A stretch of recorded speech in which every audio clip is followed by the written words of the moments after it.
Let's talk about measuring pressure for a moment. One of the most traditional ways is with a mercury barometer. The idea is that at the very top here, we have essentially a vacuum. You make this by filling the tube completely with mercury, then while keeping the bottom here submerged in mercury, you flip it upside down so that no air ever has a chance to get in here. The air then, or the mercury then, falls down as far as it can, given that the pressure here is zero and the pressure over here is atmospheric pressure. Now, let's use our formula.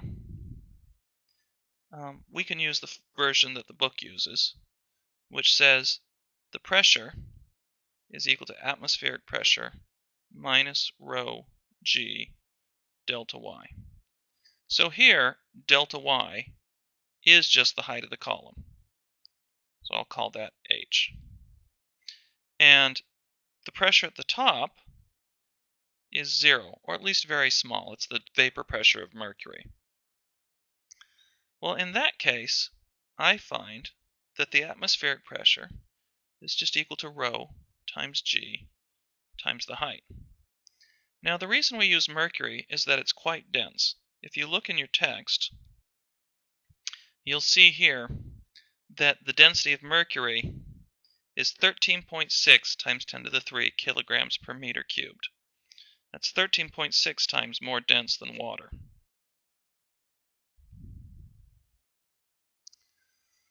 So if we're looking for atmospheric pressure and we wanted to know how high would the mercury be, then the mercury would have a height of atmospheric pressure divided by rho times g. That's 1.013 pascals, or newtons, per meter squared.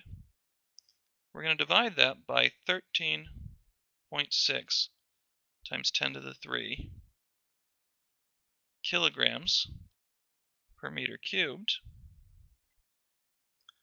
times 9.8 meters per second squared. Now, I made one mistake here. It's not 1.013 pascals. It's 1.013 times 10 to the 5th pascals.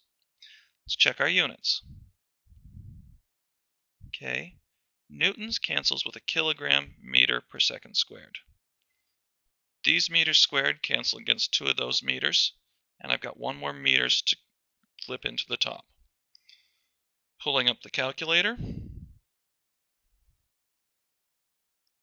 I have 1.013 exponent 5 divided by 13.6 exponent 3 divided by 9.8, and I get 0.760 meters.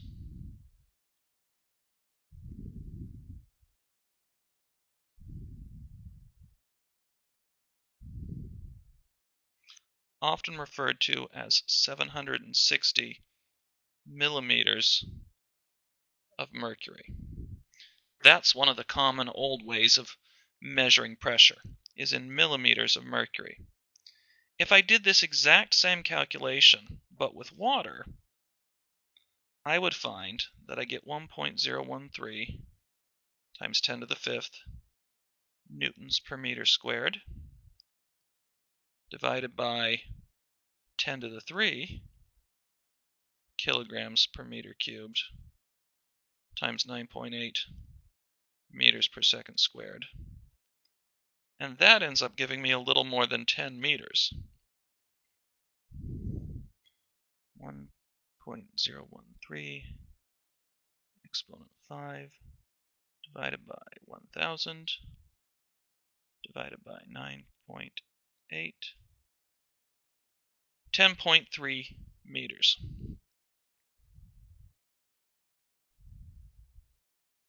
Now, it would be very difficult to deal with a barometer that was 10.3 meters tall. I've attempted before to build a nice one with water right here on the Pierce campus, and with some success, but it's very unwieldy to deal with a 10.3 meter tall object. There's some other problems that come with the solubility of air and mercury. of air and water. But that's the big one. Okay, couple more points here. First off, it does not matter the shape. They are typically made long and narrow just to conserve mercury and to make them easily stored. But I can make it in a crazy shape like this. As long as the pressure here is 0 and this is atmospheric pressure, the height difference will be the same.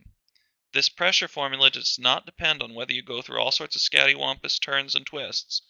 It only depends on the change in height.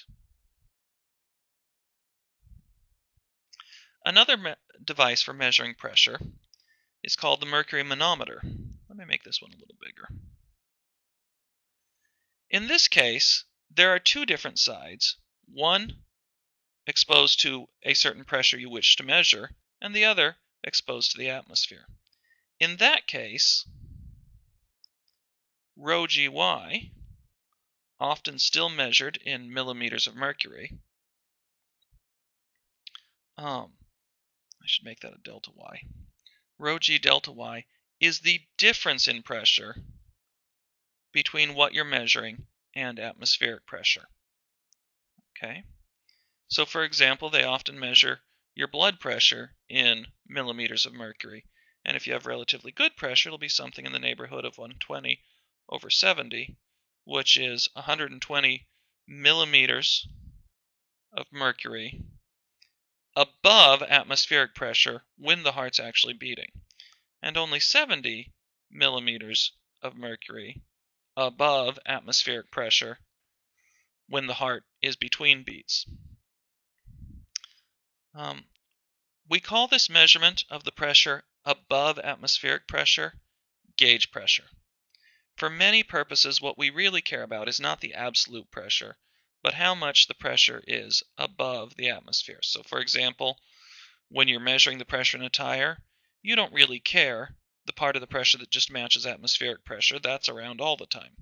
You care how much extra pressure the tire has in it. So that's the gauge pressure. It's the absolute pressure minus the local atmospheric pressure. And it's called the gauge pressure because that's what most gauges, such as this one, measure. Okay. The mercury manometer is a particularly